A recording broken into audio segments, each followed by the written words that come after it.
जीवन का वचन परमेश्वर जो आज हमें देता है वह है यूहन्ना अध्याय 18 वचन 12 से 27 तक है।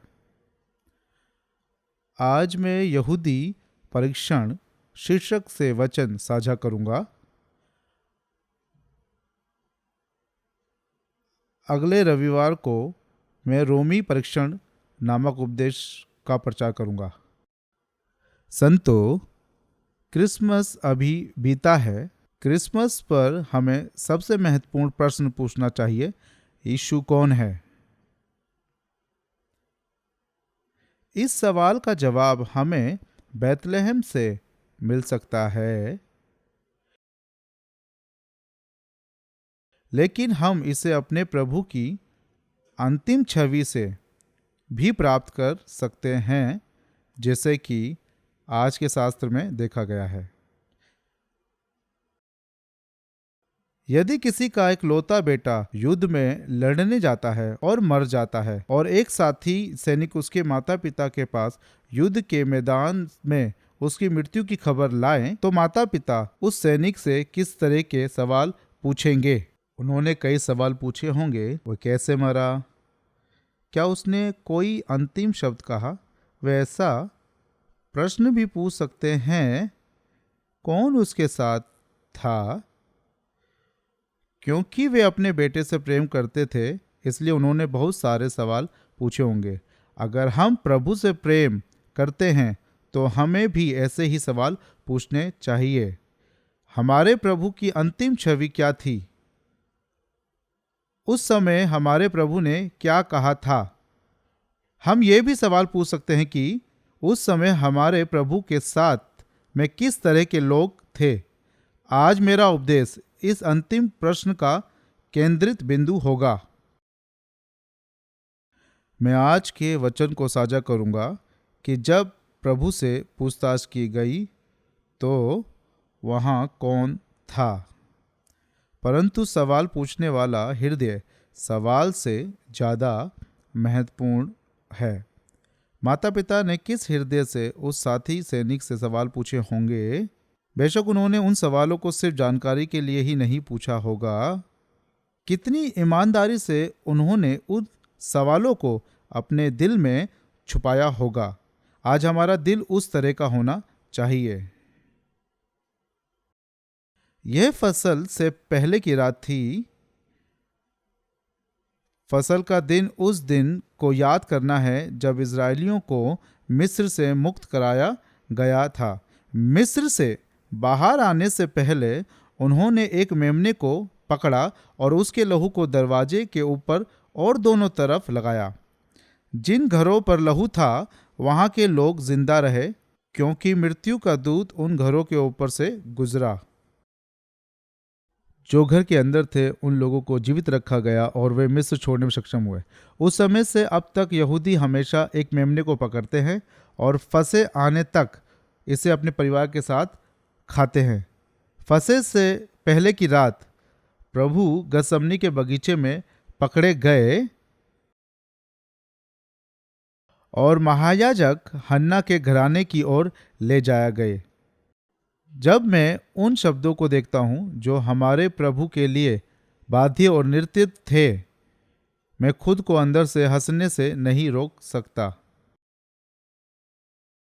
यदि बंदी व्यक्ति ने भागने या विद्रोह करने की कोशिश की होती तो उसे रस्सियों से बांध दिया जाता था। वैसे भी उन्होंने उसे बांध दिया था। हमारे प्रभु को बांधने की जरूरत नहीं थी। प्रभु, आपने स्वयं अपना देह दे दिया है। क्या आपने नहीं दिया है? तुम किसकी खोज करते हो? नासरत की यीशु की। मैं वही हूं।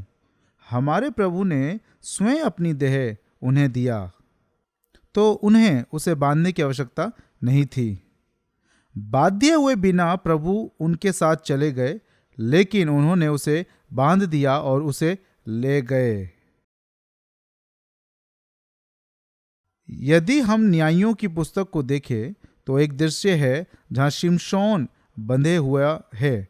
फिलिस्तीयों ने आकर शिमशोन को बांध दिया, लेकिन जब सिमसोन ने एक बार अपने शरीर को जकड़ा तो उसके हाथ जो रस्सी से बंधे थे वे जले हुए धागों की तरह गिर गए। जले हुए धागों के बारे में सोचें। संभवतः इस दुनिया की सबसे कमजोर चीज जले हुए धागे हैं। यह उसके जैसे ही गिर गए। यदि उस समय हमारे प्रभु ने अपना शरीर जकड़ा होता, रस्सी जो उसे बांधे हुए जले हुए धागे की तरह गिर गई होती। लेकिन अगर ऐसा हुआ तो हमारे उद्धार का क्या होता? संतों, हमें बचाने के लिए हमारे प्रभु ने खुद को ऐसे जले हुए धागे से बंधे रहना और अंत तक उन्हें ले जाने के लिए अनुमति दी। वचन 12 और 13 कहता है कि वह बंधा हुआ था और गतसमनी से हन्ना के घर तक पहुंचाया गया और हन्ना के घर से कैफा के घर तक जो महायाजक था वह बंधा गया और भेजा गया। यह वचन 24 में भी कहता है। मैं खुद को हंसने से रोक नहीं सकता। कैफा जो महायाजक है, हन्ना का दामाद महायाजक है। जब लाजर जो मर गया था फिर से जीवित हो गया, इस व्यक्ति ने कुछ कहा। जब हमारे प्रभु ने लाजर को मृत्यु से जीवन में वापस लाए, यहूदी नेता बहुत शर्मिंदा हुए। वो शर्मिंदा और भयभीत थे। उन्हें डर था कि लोगों ने यीशु की लोकप्रियता बढ़ा दी है और डरते थे कि रोम के लोग उनकी जमीन छीन लेंगे। ऐसे समय में सबसे चालाक राजनेता कैफा महायाजक ने ऐसा कहा, तुम कुछ भी नहीं जानते हो और ना ही तुम समझते हो कि तुम्हारे लिए बेहतर है कि हमारे लोगों के लिए एक पुरुष का मरना अच्छा है, ऐसा ना हो कि पूरे देश को नष्ट होना पड़े। सीधी तौर पर कहे तो उसका मतलब है कि केवल यीशु को मरने की आवश्यकता है, तब हम सभी जीवित रह सकते हैं। इसका मतलब क्या है?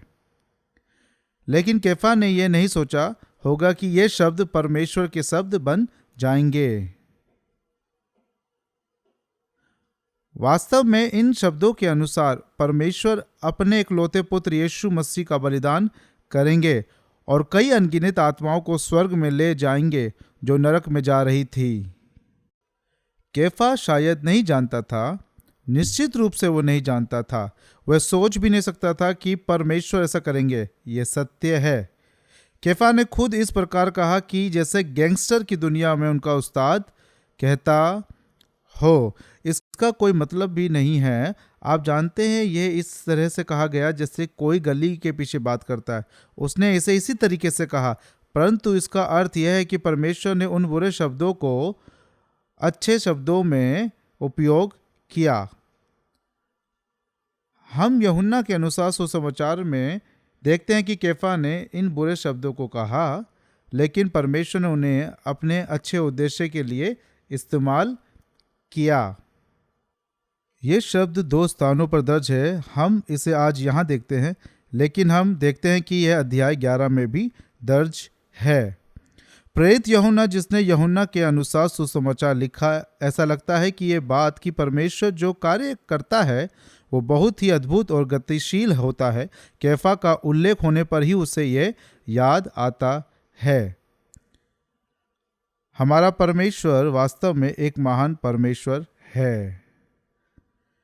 हमारे परमेश्वर इतने महान परमेश्वर है कि भजन संहिता में हमारे महान परमेश्वर की प्रशंसा करता है। मेरे साथ यहोवा की बढ़ाई करो और आओ हम मिलकर उसके नाम की स्तुति करें। हमारे परमेश्वर के नगर में और अपने पवित्र पर्वत पर यहोवा महान और अति स्तुति के योग्य है। क्योंकि यहोवा महान और अति स्तुति के योग्य है, वह तो सब देवताओं से अधिक भय योग्य है। यहोवा महान और अति स्तुति के योग्य है और उसकी बढ़ाई अगम है। हमारा प्रभु महान है, अति सामर्थी है, उसकी बुद्धि अपरंपार है। उसके पराक्रम के कामों के कारण उसकी स्तुति करो, उसकी अत्यंत बढ़ाई करके अनुसार उसकी स्तुति करो। हम कैसे कह सकते हैं कि हम कुछ जानते हैं। हम कैसे कह सकते हैं कि हम कुछ कर सकते हैं? हम केवल परमेश्वर के सामने अपना सिर झुका सकते हैं। इसके बाद हम महायाजक हन्ना को देखें। ठीक इससे पहले हमने थोड़ी देर के लिए महायाजक कैफा को देखा। इसके बाद हन्ना महायाजक है।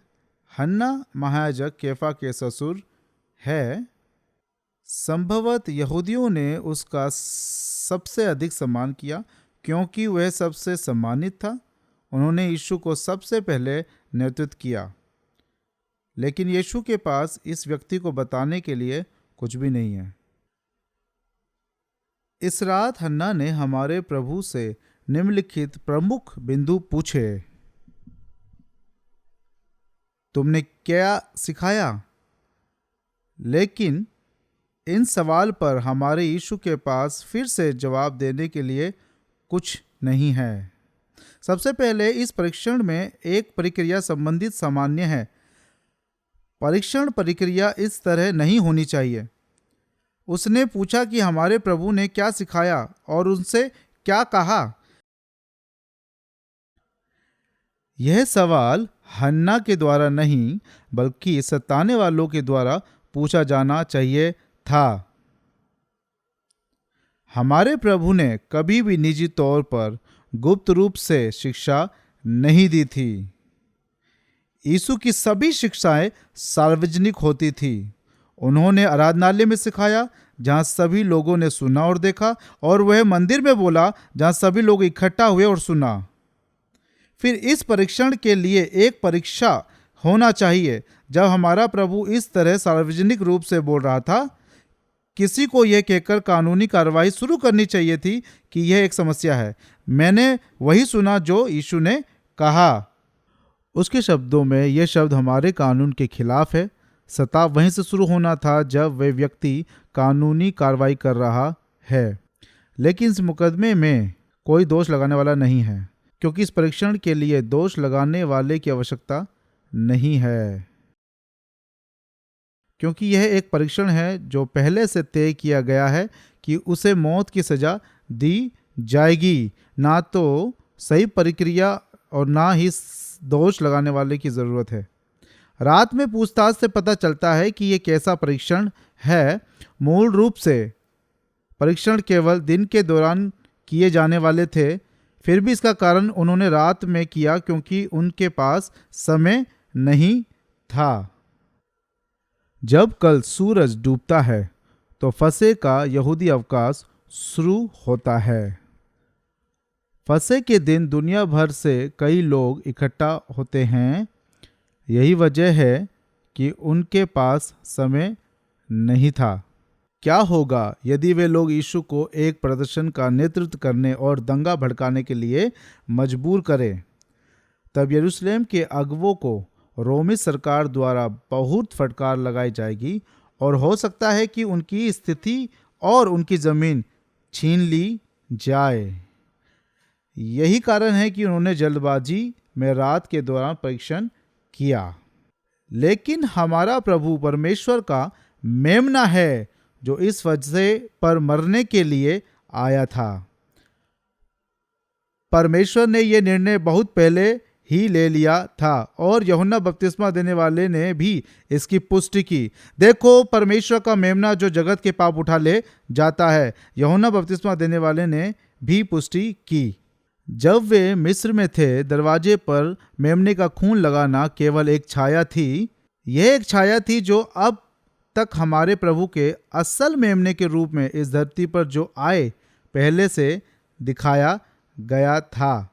वे परमेश्वर की इस गहरी इच्छा को नहीं समझते थे, इसलिए उन्होंने सोचा कि यदि वे यीशु को मार सके तो वे अपने परिवारों के साथ फसह का आनंद कर सकेंगे। एक भजन में जो बहुत पहले लिखा गया था वह यह है, जाति जाति के लोग क्यों हुल्लड़ मचाते हैं और देश देश के लोग क्यों षड्यंत्र रचते हैं। यहोवा के और उसके अभिषेक के विरुद्ध पृथ्वी के राजगण मिलकर और हाकिम आपस में षड्यंत्र रचकर कहते हैं, आओ हम उनके बंधन तोड़े और उनकी रस्सियों को अपने ऊपर से उतार फेंके। वह जो स्वर्ग में विराजमान है हंसेगा, प्रभु उनको उपहास में उड़ाएगा। संतो, क्या आप कल्पना कर सकते हैं कि स्वर्ग में बैठकर हंसता है? बेशक वह खुशी से नहीं हंस रहा है। प्रभु हंसते हैं क्योंकि वे मनुष्यों को चींटियों के रूप में छोटे देखते हैं। हमारे प्रभु को बांधते हैं जो कि एक विशाल है। उन्हें जले हुए धागों के साथ एक विजयी रूप से परेड किया जाता है। लेकिन प्रभु हमें बचाने के लिए इस तरीके से आनंदित हुआ। पहला कुरिन्थियों 1:18, क्योंकि क्रूस की कथा नाश होने वालों के निकट मूर्खता है, परंतु हम उद्धार पाने वालों के निकट परमेश्वर की सामर्थ्य है। क्योंकि लिखा है, मैं ज्ञानवानों के ज्ञान को नाश करूंगा और समझदारों की समझ को तुच्छ कर दूंगा। कहाँ रहा ज्ञानवान? कहाँ रहा शास्त्री? कहाँ रहा इस संसार का विवादी? क्या परमेश्वर ने संसार के ज्ञान को मूर्खता नहीं ठहराया? क्योंकि जब परमेश्वर के ज्ञान के अनुसार संसार ने ज्ञान से परमेश्वर को ना जाना, तो परमेश्वर को यह अच्छा लगा कि इस प्रचार की मूर्खता के द्वारा विश्वास करने वालों को उद्धार दे। आमीन। आगे हम उच्च याजक के अधीन व्यक्ति को देखेंगे। इस व्यक्ति ने प्रभु के गाल पर थप्पड़ मारा। जिस तरह से हमारे प्रभु ने महायाजक से बात की, वह उसे पसंद नहीं आया, जो उसकी आंखों में स्वर्ग से भी ऊंचा है। कुछ मायनों में हम इस व्यक्ति को नजरअंदाज कर सकते हैं जो महायाजक के अधीन था, लेकिन क्योंकि वह हमारे प्रभु के साथ आखिरी दृश्य में था, मैं उसके बारे में थोड़ा साझा करूंगा। इस व्यक्ति ने हमारे प्रभु के गाल पर थप्पड़ मारा क्योंकि उसकी नज़र में प्रभु का व्यवहार ठीक नहीं था। उसने सोचा कि महायाजक से बात करने का ये तरीका नहीं है जिसे वह स्वर्गीय मानता था। लेकिन इस दिन हन्ना महायाजक ने हमारे प्रभु से उसकी शिक्षा के बारे में पूछताछ की थी।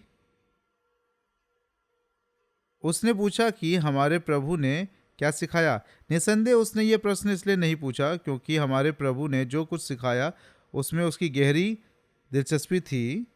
यह सिर्फ एक औपचारिक सवाल था जिसे एक परीक्षण में पूछा गया था। यह बिल्कुल भी गंभीर नहीं था। इसलिए हमारे प्रभु के पास इस परीक्षण में इस तरह के औपचारिक प्रश्न के उत्तर में उनसे कहने के लिए कुछ ज़्यादा नहीं था। हन्ना और प्रभु के बीच बातचीत का मुख्य बिंदु उनके शिक्षा के बारे में है जो उन्हें कहा था। लेकिन याजक के अधीन इस व्यक्ति को इसमें कोई दिलचस्पी नहीं थी। इस व्यक्ति की उसमें कोई रुचि नहीं है, शब्द में कोई रुचि नहीं है। यीशु ने जो सिखाया उसमें उसकी कोई दिलचस्पी नहीं है। उसकी एकमात्र रुचि महायाजक में है जिसे वे स्वर्गीय मानते हैं। इस व्यक्ति को इस बात में कोई दिलचस्पी नहीं है कि हमारे प्रभु ने क्या बातें सिखाई है। इसका मतलब है कि उसे आवश्यक चीज़ों में कोई दिलचस्पी नहीं है। वह केवल गैर ज़रूरी चीज़ों में रुचि रखता है। जब वह उन्हें देखता है तो वह कुछ भी नहीं होती है। असल में ये व्यक्ति नहीं जानता है कि वह क्यों जी रहा है। वह इस सवाल में दिलचस्पी नहीं ले रहा है जिससे मूल्यवान चीज़ें क्या है, मैं सबसे सार्थक और योग्य जीवन कैसे जीऊं। उसे ऐसे सवालों से कोई दिलचस्पी नहीं है। इस तरीके के लोगों के बारे में बाइबल कहती है ये लोग निर्बुद्धि पशुओं की तुल्य है।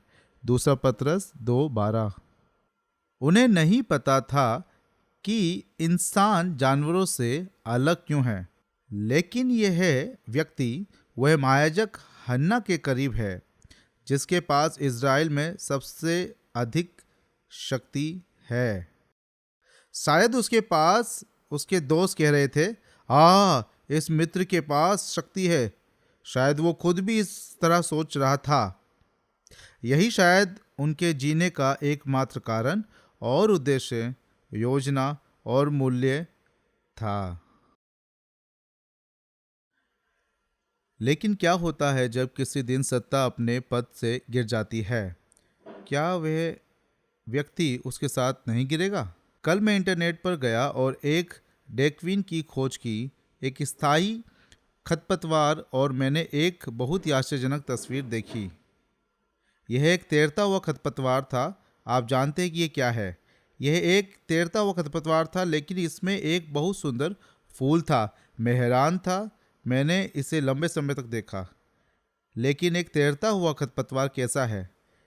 यह जमीन में अपनी जड़ें नहीं डाल सकता, इसलिए यह मुश्किल से पानी पर तैरता है। इसलिए यह जहां पानी और हवा बहती है उनके साथ जाता है ना।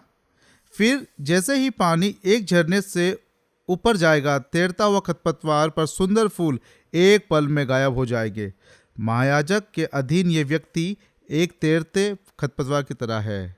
लेकिन एक पौधा ऐसा भी है जो तैरते हुए खरपतवार से अलग होता है। वे ऐसा पौधा नहीं है जो बहते पानी पर तैरता है। एक ऐसा पौधा होता है जो अपनी जड़ें जमीन में गाड़ देता है ना। संतो वह वृक्ष के समान है जो बहती पानी की धाराओं के किनारे लगाया गया है और अपनी ऋतु में फलता है और उसके पत्ते कभी नहीं मुरझाते।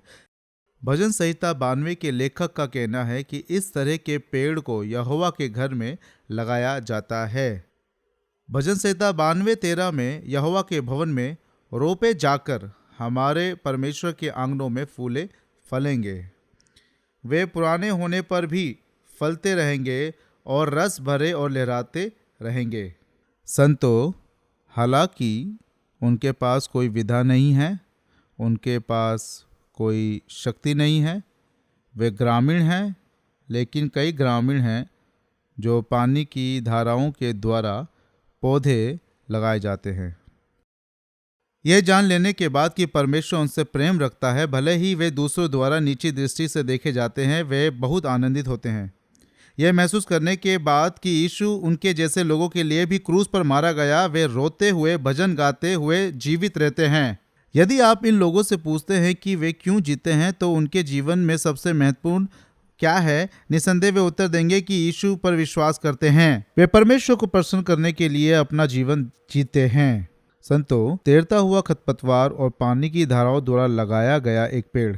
आप हमारे प्यारे संत रेगिस्तान जैसी जगह में रहते थे। आपके पास कोई ताकत नहीं थी, लेकिन यीशु की कृपा से आप पानी की धाराओं द्वारा लगाए गए पेड़ बन गए। मुझे आशा है कि आप यीशु को हमेशा के लिए धन्यवाद और प्रशंसा करेंगे। अब हम जिस अंतिम व्यक्ति को देखेंगे वो पतरस है। इस दिन यूहन्ना यीशु के ठीक पीछे आते हैं, क्योंकि यूहन्ना महायाजक को जानता था जहां यीशु को लाया गया था। यूहन्ना उस घर में आसानी से प्रवेश कर सकता था, परंतु पतरस जो दूर से प्रभु के पीछे हो लिया था, उस दासी ने जो द्वार पर पहरा दे रहे थे रोक लिया। और उस दासी ने द्वारपालीन थी पतरस से कहा, क्या तू भी इस मनुष्य के चेलों में से है? पतरस ने कहा, मैं नहीं हूं। उस रात हवा ठंडी थी, इसलिए कई लोगों ने महायाजक के घर के आंगन में आग लगा ली और आग ताप रहे थे। पतरस भी उनके साथ खड़ा आग ताप रहा था।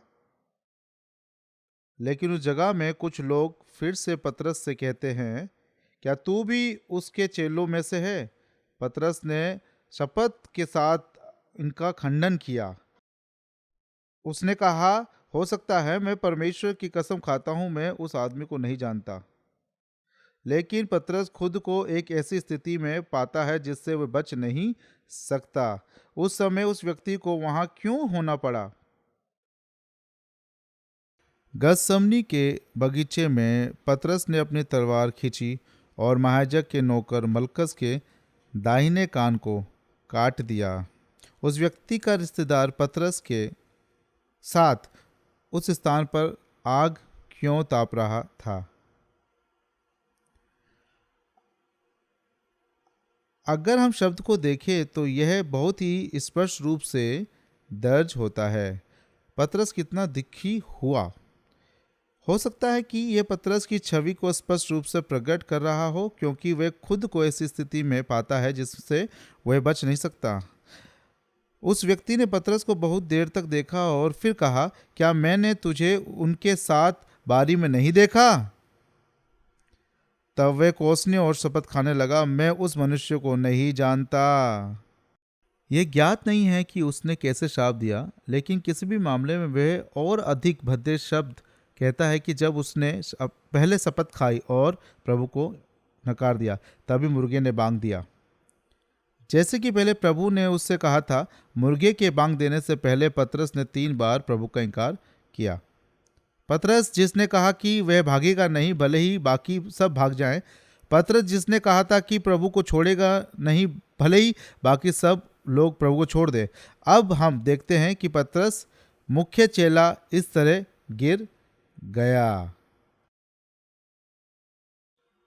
संतो, पतरस को उनके साथ आग तापना नहीं चाहिए था। यदि अपने आप को उन लोगों के साथ आग से गरमाते हैं जो परमेश्वर से दूर है, तो शरीर थोड़ा गर्म हो सकता है, लेकिन आत्मा ठंड से मर जाती है। संतो, अगर हम आज के शब्द को फिर से देखें तो यह पतरस के बारे में बहुत कुछ कहता है। यह स्पष्ट रूप से दर्ज करता है जिससे हुआ, पतरस को कैसा महसूस हुआ और वह कितना दुखी हो गया। यह नहीं बताया कि पतरस ने उसके बाद क्या किया।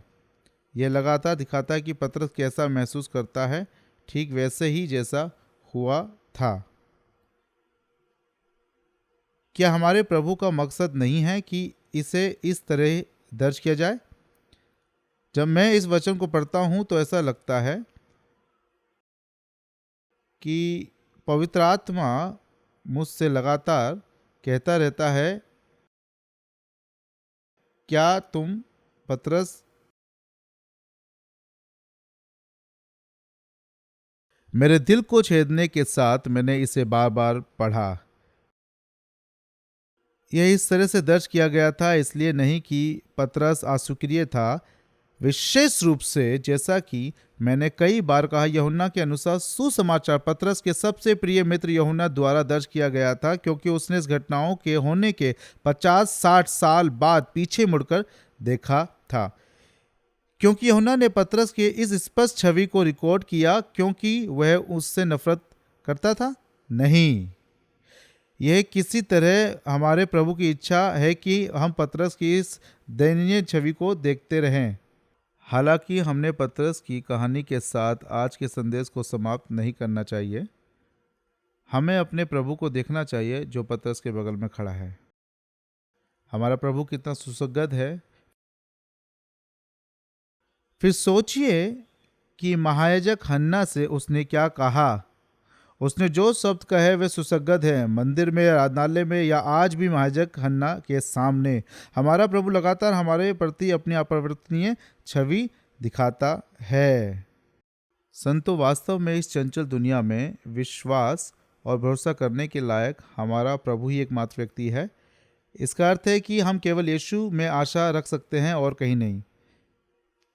प्रियो, जैसा कि आज इस वर्ष का अंतिम रविवार है, मुझे उम्मीद है कि आप इसे अपने दिल में बोएंगे। जब आप इस पिछले साल को पीछे मुड़कर देखते हैं तो मुझे पता है कि आप अभी भी बहुत सी चीज़ों के बारे में सोच रहे हैं। कोरोना संकट को कैसे समझेंगे, इसे प्रोसेस करना अभी मुश्किल है। आप में से कई यह सोचकर कि इस साल आप कैसे इतने गिर गए हैं, बहुत निराशा और असहाय महसूस कर रहे होंगे।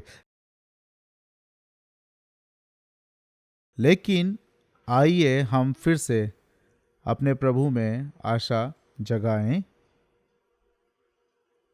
कैसे हम प्रभु के साथ संगति में रहें। वह मंदिर में वैसा ही था, वह आराधनालय में वैसा ही था, वह महायाजक हन्ना के सामने भी वैसा ही है। क्योंकि हमारा प्रभु नहीं बदलता। हमारा प्रभु हमेशा के लिए हमें संभाल सकता है। हालांकि ये दुनिया गुजर सकती है और बदल सकती है, हमें केवल अपने सनातन प्रभु यीशु पर विश्वास करने की आवश्यकता है। मुझे आशा है कि केवल उसी में अपनी आशा को लगाकर आप इस वर्ष को अच्छी तरह से समाप्त करेंगे।